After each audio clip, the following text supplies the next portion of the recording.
안녕하세요. 신혼여행지에서 다툼으로 이혼하는 부부들이 있다고는 들었어요. 그런데 신혼여행지에 도착하자마자 이혼을 결심한 사람은 아마 이 세상에 저밖에 없을 거예요. 신혼집은 결혼식 이후로 입주까지 한 달을 더 기다렸어야 했던 관계로 결혼식 끝나고 신혼여행 출발할 때까지는 각자 집에서 지내야 했어요. 아마 결혼하자마자 3일 만에 떠난 신혼여행지에서 이혼을 결심하고 돌아오자마자 곧바로 이혼 준비 시작한 사람은 거의 없을 거라 생각합니다. 결혼 3일 만에 이혼한 게 뭐 자랑이라고 그거 유세 부리려고 사연을 적는 건 아닙니다. 그냥 어디 가서 속 시원하게 털어놓을 만한 이야기도 아니고 해서 제 주변 사람들은 다 아는 이야기이긴 하지만 그래도 참으면 병된다잖아요. 저야 이겨낸 지도 오래되었고 그냥 이 이야기 듣고 남편 욕이나 남들이 대신 해줬으면 하는 생각도 들고 해서 이렇게 사연을 보내기로 결심을 했습니다. 남편하고는 연애하면서 결혼까지 가게 되었습니다. 결혼 허락받기 위해 처음 인사드리러 갔던 자리에서 느꼈던 건데 연애하는 동안은 못 느끼고 있었는데 남편부터 해서 남편 가족들까지 전부 다 남편을 소위들 말하는 개천용이라 생각을 하고 있더라고요. 자수성가했다고 하기엔 남편 집안 환경이 그렇게 어려워 보이지는 않았어요. 처음 인사드리러 간 자리에 신우도 같이 나왔는데 명품 가방을 들고 나오기도 했고 남편이 어떤 시절을 보내왔는지는 속속들이 알지는 못하지만 학자금 대출도 없었고 대학 간다고 과외도 몇 개씩 받았다고 이야기해준 적이 있었거든요. 학자금 대출이 없었으니 대학 졸업할 때까지 그 흔한 아르바이트 한 번 해본 적이 없다고 했고 오히려 저는 남편 집안이 어느 정도 여유가 있구나 하고 생각을 했었어요. 그리고 무엇보다 개천용이라는 게 보통 자수성가한 사람들을 일컫는 말이다 보니 소위 의사, 판검사같이 사회적 지위가 있는 직업을 갖는다던가 아니면 월 수입이 뭐 새우 1,000만 원, 2,000만 원쯤 되는 사업을 하고 있다거나 하는 사람들한테 보통 붙는 수식어 아닌가요? 남편 같은 경우에는 고연봉 받으며 이름만 들어도 다들 아실 법한 회사에 다니고 있긴 했지만 개천에서 용났다고 할 정도까지인가 싶었거든요. 무엇보다 남편 본인이 알 법한데 본인도 그렇게 생각하고 있다는 게 참 신기했네요. 어떤 과거를 보냈는지는 자세한 내막을 모르니 처음 남편 쪽 가족을 만나는 자리인데 뭐가 개천에서 용난 거냐고 따지고 들 것도 아니고 당시에는 그렇게 생각하고 있다는 사실이 제 인생의 큰 걸림돌이 될 거라고는 생각도 해본 적 없었기 때문에 그냥 그렇구나 하고 넘겼습니다. 짚고 넘어갈 만한 거리도 안 된다고 생각한 게 저희 잘못이라면 잘못이겠지요. 처음에는 제주도였습니다. 결혼하기 전에 남편이 자기 가족들과 함께 여행을 다녀오고 싶다고 하더라고요. 그래서 그러냐고 조심히 잘 다녀오라 했지요. 그런데 저한테 너는 안 가냐고 되묻더라고요. 가족여행이라고 하지 않았느냐, 거기를 내가 왜 끼냐 했어요. 애초에 결혼 준비하면서 연차도 몇 개 미리 당겨 쓰기도 했고 결혼식이며 신혼여행 같은 거 생각하면 앞으로 휴가도 써야 하는데 아무리 연월차 15일에 휴가가 따로 나온다고 해도 넉넉한 유급 휴가 기간이 있다고 한들 앞으로 무슨 일이 생길지 모르는데 그걸 미리 끌어다가 홀령 써버리고 싶지도 않았어요. 그리고 아무리 내 시부모 신우, 한가족 될 사람들이라고 해도 불편한 건 결혼 전이나 후나 매한가지 아니겠어요? 결혼하고 나서라면 하는 수 없이 따라라도 가겠지만 결혼 전인데 후태여 거기까지 끌려가서 정신적인 스트레스 받으며 휴가를 보내고 싶지도 않았습니다. 남편은 그래도 부모님 챙기고 그러려면 제가 가는 게 좋을 것 같다 아쉬워하는데 그 말을 들으니 더더욱 가기 싫어지더라고요. 애초에 신우도 있고 아들, 딸 따라가는데 부모님을 예비 며느리였던 제가 챙겨야 할 이유는 더더욱이 없는 거나 마찬가지니까요. 그래도 제가 무조건 가야 한다 우기지는 않더라고요.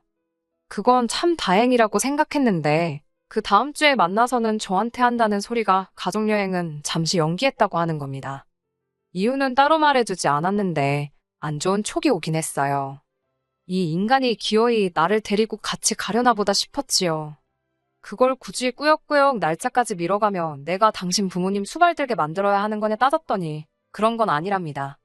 그래서 저는 일단 올해는 앞으로 결혼식 후에 있을 신혼여행 말고는 어디 놀러 간다고 연월차나 휴가 신청을 하지는 않을 거다 하고 딱 잘라 말했습니다. 생각보다 흔쾌히 그러라고 대답하길래 저는 남편이 제 입장에서 어느 정도 생각해보고 제가 불편할 걸 알고 제주도 여행을 취소했구나 그렇게 생각했어요. 오히려 감동스럽기까지 했지요. 그런데 그런 꿍꿍이가 있었다니 참으로 놀랄 노짜입니다. 양가 축복 속에 성대한 결혼식을 올렸어요. 신혼여행은 결혼식 날짜 3일 뒤인 화요일에 맞춰서 출발하기로 했습니다. 조금이라도 아끼겠다고 비행기표가 가장 저렴한 날에 출발하기로 했던 거예요. 신혼집도 잔금 문제로 아직 완전히 구해진 상황도 아니었기에 결혼식 끝나고는 각자 집으로 돌아갔어요. 3일 뒤에 공항에서 남편과 만났습니다. 그때까지만 해도 신혼인데 같이 한 집에서 살지도 못하고 각자 집에서 지내고 있는 게 엄청 아쉬웠었거든요. 그런데 신혼여행지에 딱 도착하고 나니까 그 생각이 바뀌는데 5분도 걸리지 않았습니다. 입국 수속 마치고 입국장에 들어서는 순간 익숙한 얼굴들이 저희를 마중 나와 있었거든요. 저는 정말 경악을 금치 못했습니다. 시부모님의 신우까지 더해서 입국장에서 쌍수를 들고 저희를 열렬히 환영해주고 있었으니 말이에요. 누가 보면 이민 와서 현지에 살고 있는 남편 가족들을 보러 혼자 한국에서 지내던 남편이 오랜만에 비행기 타고 왔구나 싶은 그림이었어요. 저는 어안이벙벙해서 남편한테 이게 무슨 경우냐고 따졌지요. 남편은 뻔뻔하게 이게 네가 원하던 거 아니냐고 적반하장으로 나오더라고요. 세상 어느 누가 미쳤다고 인생에 한 번뿐인 신혼여행을 시가족들하고 같이 보내고 싶어 했겠냐 따지니 남편은 제주도 이야기를 꺼내더군요. 생각해보니 제가 틀린 말 한 거 하나도 없다고. 앞으로 무슨 일이 생길지 모르는데 자기도 가족여행에 휴가를 다 써버리느니 어차피 저랑 신혼여행 올 건데 가족여행지를 옮기면 되는 거였구나 하는 생각이 들었다네요. 그게 그러자고 한 소리가 아닌 거 알고 있으면서 능청스럽게 연기를 하는 거 보니 속에서 천불이 나더라고요. 그래도 한번 참아보려고 했어요. 제가 이렇게 화낼 줄은 몰랐을 테니 좀 이야기하면 생각이나마 바꾸지 않겠나 싶어서요. 그러면 우린 우리대로 신혼여행 온 거 둘이서 신혼여행 즐기고 시부모님은 신우가 있으니까 당신 가족들은 따로 휴가를 즐기면 어떻겠냐 제안을 했습니다. 집에 갈 때 공항에서 만나서 비행기 타고 같이 돌아가면 되는 거 아니겠냐고요. 그랬더니 남편이 정색을 하면서 저한테 여기까지 와서 분위기를 이렇게 잡쳐야겠냐며 따지고 들더라고요. 제주도 때 결혼 전이니까 거절했던 거 그렇다 쳐도 이제 결혼식 올렸으니까 너 이 집 며느리 아니냐고. 며느리가 시부모님 데리고 여행도 다니고 필요한 거 챙겨드리고 해야지 그걸 벌써부터 신우한테 떠넘길 생각을 하냐는 거예요. 신우도 너보다 어른이라고 너가 같이 모셔야 할 사람 중에 하나인데 부려먹을 생각이 드냐면서 사람들 다 보는 거 아랑곳하지도 않고 큰 소리를 치는 겁니다. 그러면서 너는 이제 시집 왔으니 모르겠지만 이 여행이 우리 가족들한테 얼마나 큰 의미인 줄은 아느냐며 입에 개거품을 물면서 지 과거 이야기를 꺼내는데 얼척이 다 없더군요. 지 가족들이 자기 공부시켜서 좋은 직장 취직시킨다고 얼마나 노력한 줄 아냐고. 가족들이 정말 나 하나만 바라보고 살았다고 누나도 대학 안 가고 아르바이트 하면서 내 과외에 비해 학비에 다 도와줬고 부모님도 여태 아끼고 고생했던 거 이제서야 보상받는다는 느낌으로 아주 큰맘 먹고 기획한 여행인데 이러면 안 된다는 겁니다. 애초에 제가 제주도를 따라갔으면 이런 일이 없었을 거라는 거예요. 일이 이렇게 된 게 다 제 탓이고 이제 며느리니까 투정 부리지 말고 지 부모님을 챙기라고 하는 겁니다. 입에 거품이 날 때까지 고작 떠든다는 말이 또 이 집 며느리 됐으니까 내 식구들 알아서 수발들라는 소리를 저렇게 길게 풀어 말한 거였어요. 그래서 그게 내가 알 바냐고 따졌습니다. 자꾸 과거가 어려웠고 힘들었다 하는데 너보다 더 어려워서 학원도 못 가고 과외 못 받고 그래도 주경야독해서 좋은 대학 가는 사람 천지에 깔렸다고. 그리고 자꾸 개천용 하는데 누가 보면 어디 회사에서 월급으로 몇 억씩 주고 모시고 쓰는 줄 알겠다고. 내가 다니는 회사보다 좋은 회사 다니니 더 말은 안 하겠는데 그런 회사 다니는 거 너 혼자만이 아니라고. 내가 무슨 그 대기업 말량한 월급 때문에 너랑 결혼해서 니네 부모 수발드는 식모에 너네 신우 비위장 맞춰주는 무수리 하려고 결혼한 건 줄 아느냐고 따졌습니다. 그리고 그 길로 저는 남편이며 시가족들 다 뒤로 한 채 그 자리에서 비행기표 끊고 돌아와 버렸어요. 제가 한번 그렇게 폭발하니 남편도 기가 죽고 시부모님이랑 신우도 제 눈치 보면서 따로 지낼 테니까 가지 말라고 붙잡았는데 거기서 누그러지면 제 앞길 평생을 제 손으로 풀을 수도 없을 정도로 꼬아버리는 거나 마찬가지라고 생각해서 뒤도 안 돌아보고 비행기에 몸을 실었습니다. 정말 말 그대로 신혼여행 보내기도 전에 여행지 도착하자마자 이혼하게 된 거나 마찬가지지요. 다시 받아줄 생각도 없었지만 여행지에서 돌아온 남편 하는 꼬라지가 아주 가관도 아니더군요. 사과할 거라고 기대는 안 했지만 여행지 내내 연락 한번 했던 적 없었기에 적어도 앞으로 우리 사이가 어떻게 되는 건지 궁금해한다거나 어떻게 해보자던가 하는 그런 이야기를 꺼낼 줄 알았는데 돌아와서 저를 보자마자 한다는 소리가 다른 게 아니고 돈 내놓으라는 소리였습니다. 뭐 돈 맡겨놓은 것도 아니고 신혼집 입주를 코앞에 두고 있었지만 꽤나 큰 손해긴 하지만 아직 끝전이 치러진 게 아니다 보니 그냥 파기하면 위약금 내고 파기할 수 있었어요. 그 신혼집마저도 각자 모아놓은 돈에서 각출을 했다 보니 오히려 돈을 돌려받는다면 제가 돌려받아야 하는 게 맞는데 저 자식은 뭔데 저한테 돈을 내놓으라 말아 하는지 싶더라고요. 뭐 맡겨놓은 게 있어서 나한테 달라고 하는 거냐 저도 따져 물었지요.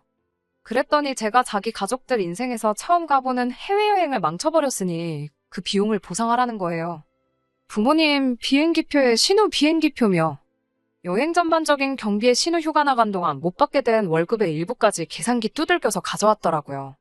그래도 양심은 있는지 지 휴가 쓴 건 계산 안 했더라고요. 거기에 추가적으로 또 뭐 저 때문에 영어로 통역할 사람이 없어서 제대로 못 즐긴 것도 많고 제가 없으니 부모님 수발 든다고 지낸 누나가 엄청 고생을 했다고 정신적 피해 비용에 신호 인건비까지 추가해서 저한테 달라고 하는 겁니다. 그 금액은 2천만 원 하고도 뒤에 끝자리 몇십만 원 더 있었는데 남편이 저한테 인심 써줘서 그건 안 받고 딱 2천만 원으로 퉁쳐주겠다고 하더라고요. 계산 안 힘들게 손해를 감수한 거라고 자랑스럽게 이야기하는데 당당한 그 모습을 보니까 저도 모르게 고마워서 다 눈물이 날 뻔했어요. 돈 깎아준 게 고마운 게 아니고 그래도 여태만 나온 정이 있는데 그냥 한번 용서해줄까? 나도 여행지에서 그렇게 돌아오면 안 됐는데 내가 너무 심했나? 그런 생각도 마음 한구석에 조금은 가지고 있었거든요. 이렇게 남아있는 정을 확실하게 떼줄 거라고는 기대조차 하지 않았는데 이렇게 확실하게 알아서 마무리를 지어주다니 정말 고맙기 그지 없었지요. 니네 가족 놀러 갔다가 재미없어서 실망한 돈을 왜 나한테 와서 찾냐고. 그냥 좋은 말로 할 때 내 눈앞에서 꺼지고 이혼 서류 날라오면 도장 찍을 준비나 하라고 했어요. 이미 공항에서 비행기 올라탔을 때 이혼한 거나 마찬가지였다고. 말 맞다나 이제 그 잘난 며느리도 아닌데 니네 부모님 가족여행 망친 건 자식들이 니랑 니네 누나 아니겠냐고.